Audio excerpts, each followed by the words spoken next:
I didn't leave because of the video. That's the version everyone would understand. Clean, reactive, justified. But the truth is quieter. I left because nothing about that moment surprised me. The plates were already laid out in my head before I touched them. Who sat where? Who spoke first? Who never got interrupted? I moved through it the way I always had, efficient, invisible, useful. My father's voice came from behind me, amused in a way that always sounded like ownership. Look at this. I turned slightly, not fully. His phone was up, angled just enough to catch me mid-motion, placing a fork beside a plate. I didn't ask him to stop. I never had part before. It wasn't until later, in the car, that I saw what he'd written. Someone had tagged me. The caption was short, casual. Look at this facial. She was always a servant. There were laughing reactions underneath. Familiar names. My siblings among them.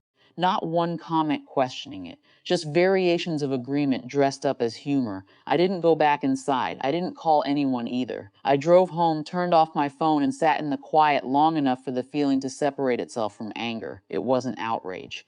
It was recognition. The next morning, I turned my phone back on, moss stacked up, but one sat at the top, recent enough to feel untouched by the rest. My sister, why can't I withdraw $2,000 from your account? No greeting, no mention of the post, no acknowledgement of anything that had happened, just interruption. For a second, I thought I had read it wrong. Then I checked the banking app. There it was. A joint access setting I hadn't looked at in years. Something that had started small, convenience, emergencies, shared trust, had quietly become default. I didn't respond to her message. I opened settings instead. The process wasn't dramatic.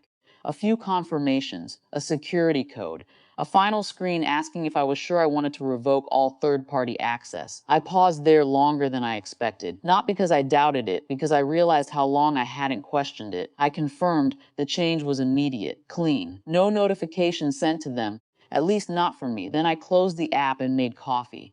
My phone rang about an hour later. I let it stop, then it rang again. A different name. I answered that one. It wasn't my family. It was the bank. A routine follow-up, they said. Unusual activity flagged, not in spending, but in access changes.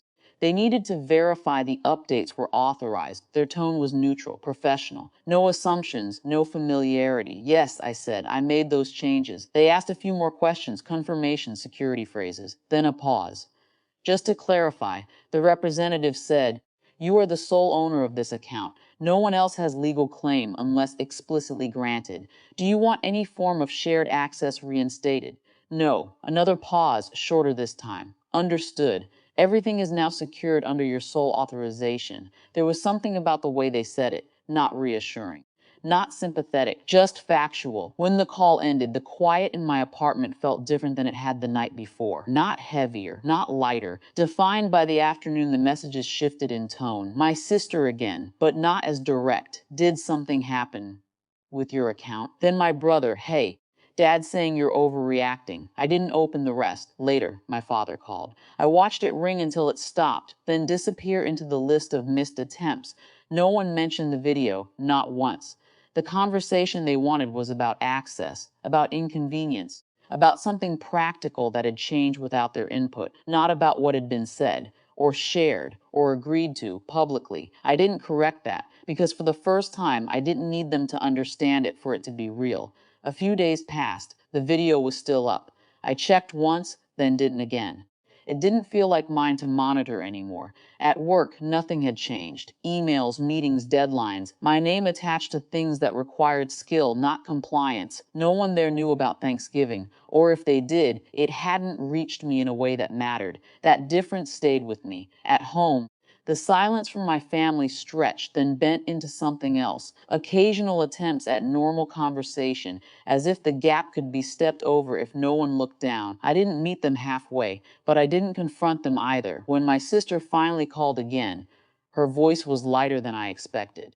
Can you just fix whatever you did? It's causing issues. I let the space sit between her words and my response. It's already fixed. For who? For me. She didn't argue, not directly, just a small shift in her tone, like recalculating. That's not how we've done things. I almost smiled at that. I know.